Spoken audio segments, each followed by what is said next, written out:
Hello all, నమస్తే. ఇవాళ జరిగిన session memory and acronyms speaker doctor Sridhar garu. ఇవాళ సెషన్ నేను second time same session attend చేస్తున్నాను. ఇవాళ నేను నేర్చుకున్నది కొత్తగా ఉంది. లాస్ట్ టైం అటెండ్ చేసిన సెషన్కి ఈ టైం అటెండ్ చేసిన సెషన్కి ఇంకా కొన్ని కొత్త విషయాలు నేర్చుకున్నాను. సార్ ఇచ్చిన సెషన్లో పవర్ ఆఫ్ మెమరీ ఏంటి అనేది తెలుసుకున్నాం. ఒక విషయాన్ని ఎంత సులువుగా ఒక మనిషి గుర్తుపెట్టుకోవచ్చు. సింపుల్ ఏంటంటే పేరు గుర్తుపెట్టుకోవడం. లాస్ట్ టైం నేను నేర్చుకున్న టెక్నిక్ వేరు, ఈసారి నేను నేర్చుకున్న టెక్నిక్ వేరు. అక్రోనిమ్స్ ఫామ్ చేయడానికి డిఫరెంట్ యాప్స్ ఏమున్నాయి అది షేర్ చేశారు. తర్వాత డిఫరెంట్ టైప్స్ ఆఫ్ అక్రోనిమ్స్ మనం ఎలా ఫామ్ చేసుకోవాలి depending on the contest of the speech మనం ఏమి ఇస్తున్నామో అది సార్ చెప్పారు.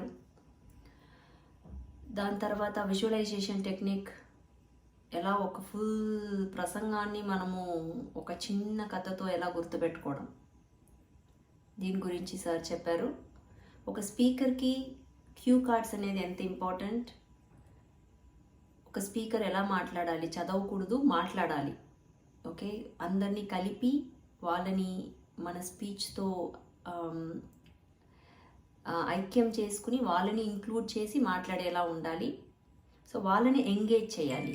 సో దానికి మనం ఎలా ప్రిపేర్ అవ్వాలి, ఎలాంటి టెక్నిక్ యూస్ చేయాలి, ఎంత పెద్ద ప్రసంగాన్నైనా ఎంత సింపుల్గా గుర్తుపెట్టుకోవచ్చు. ఫర్ ఎగ్జాంపుల్ మహాత్మా గాంధీజీ గారి గురించి గుర్తుపెట్టుకోవడానికి క్యూ కార్డ్ ఎలా రెడీ చేసుకోవాలని సార్ చెప్పారు. విజువలైజేషన్ టెక్నిక్ని ఒక్కొక్క సీన్ని మనం ఎలా గుర్తుపెట్టుకోవాలి. ఫర్ ఎగ్జాంపుల్ ఏఐఓఈ టెక్నిక్ పిల్లల దగ్గర మాట్లాడేటప్పుడు చెప్పమన్నారు. సేమ్ టెక్నిక్ మనం ప్రసంగానికి కూడా అప్లై చేసుకోవచ్చు. మనం ఏది సింపుల్గా గుర్తుపెట్టుకోవాలనుకున్నా ఈ ఏఐఓఈ టెక్నిక్ యూజ్ చేసి ఒక స్టోరీ కానీ ఫామ్ చేసుకుని రియల్ క్యారెక్టర్స్ దాంట్లో ఖచ్చితంగా మనం ఉండి మనం క్రియేట్ చేసుకుంటే మనం ఆ స్టోరీ మర్చిపోం, ప్రసంగం మంచిగా ఇవ్వడము మర్చిపోం. ఇది అలాగే వస్తుందా అంటే రాదండి. This comes by practice. So మనం మోర్ అండ్ మోర్ ప్రాక్టీస్ చేయాలి, మోర్ అండ్ మోర్ ఫీడ్బ్యాక్స్ ఇవ్వాలి, మోర్ అండ్ మోర్ అసైన్మెంట్స్ చేయాలి. ఇలా చేస్తూ వస్తే స్పీకర్ అయిపోతామంటే లేదు. Every session you give is a learning. మనల్ని మెరుగుపరుచుకుంటూ ముందుకెళ్తాం. ఇదే జరిగేది. So thank you so much for your session sir. చాలా interactive session, important session, very useful session. Thank you sir.